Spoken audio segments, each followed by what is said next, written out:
that if I went to Washington DC or Baltimore, someone like him in his offices, unless I planned for 3 months in advance or 6 months in advance. But this was an email that I wrote to Dr. Roger Glass, and with having that little bit of a privilege of asking him to do this for us today at the Southern region, and I will do it for you. And that was Roger for all of you.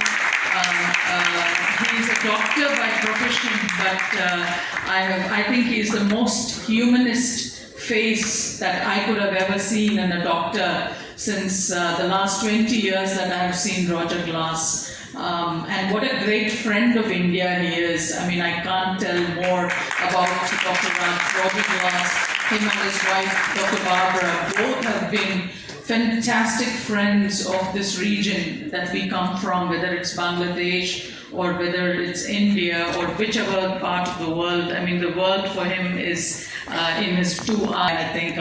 It's like that. I mean, there's no difference at all that I've ever seen in him. Thank you so much, Roger. I could not have done this without you, and I can't thank you enough for being here with us this afternoon and sharing the wonderful insights that you have. Thank you so much, Roger. Take care, and we'll talk to you soon again on an email. Thank you. All that is required to be done, it's not required.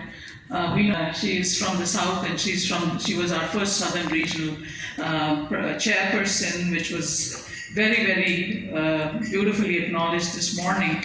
But apart from that, what Shobna does at the Apollo healthcare system is known not only in India but widely across the world. And I'm so proud that I didn't even talk to her. I was only texting her. We were in 2 different cities. She was in Bhubaneswar, and she replied to my text. And I was somewhere else down south visiting my states. And she said, I'm here, Suchitra, and then that's all it is. And that's Shobna for you, and that's Shobna for me. And she is what you see is what you get. And it was lovely having Shobna here with us all afternoon, all morning. Yesterday morning I saw her too, and it goes to show the time and the energy and the commitment that she keeps giving back to CII, and also to all the issues that are concerning all of us, not just in the healthcare space, but in every aspect of our ecosystem that we are all a part of. And I think having leaders like Shobna, for me, from the Southern region, works magic. Really, it does magic for me. Thank you. It's the first conversation that I didn't have that it didn't involve Natu. So I know. Well, we'll do that for another day, Shobna. I have to take you up on that. Congratulations to you on that as well. I have to, I don't know if they're still back, if they're still there, Jayesh. Tulsi, are they still there? Dr. Soumya and Dr. Swaminathan and Dr. Roger? They're logged out. Again, the same thing goes for those 2 beautiful speakers that we have had. I see Roger.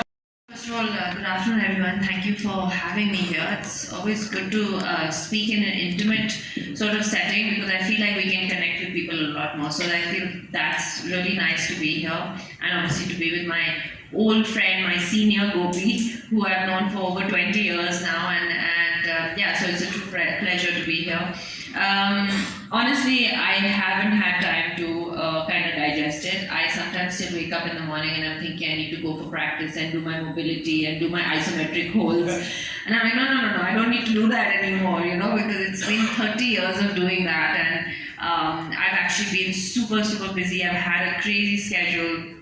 But he's probably sleeping, but Izan is probably not letting that happen either. No, Izan is not letting that happen, but luckily he's 4.5, so I make sure he's really tired by the end of the evening. And but no, I think that 30 years ago, we as a family in this very city saw a dream, when I was 6 years old, to play Wimbledon.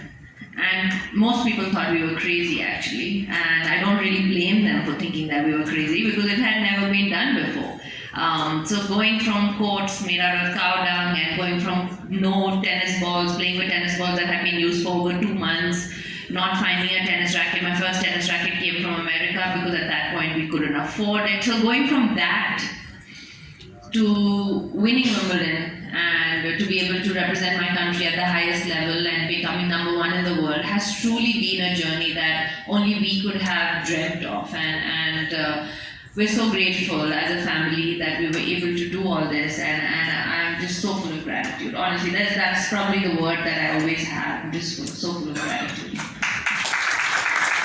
I think People have seen the successes, whether it's hockey or whether it's the badminton players or whether it's the cricket as a sport, or hockey or wrestling or shooting. I think people are seeing successes in sport and seeing and aspiring that we can also be that person. And lots of parents are now okay with kids taking up sport as a profession. And that's made a huge impact. The government support is there, but we are still a long way to go before we can call ourselves a sporting nation. For me, I think like education is where everybody studies and everybody goes to school. I think if everybody gets to play, I think that's when we can really truly call ourselves a sporting nation. It's not only the children, I think everybody. I think no matter what age they are, they're going and playing sport for. There's a bunch of people who are going for physical activity and physical literacy for young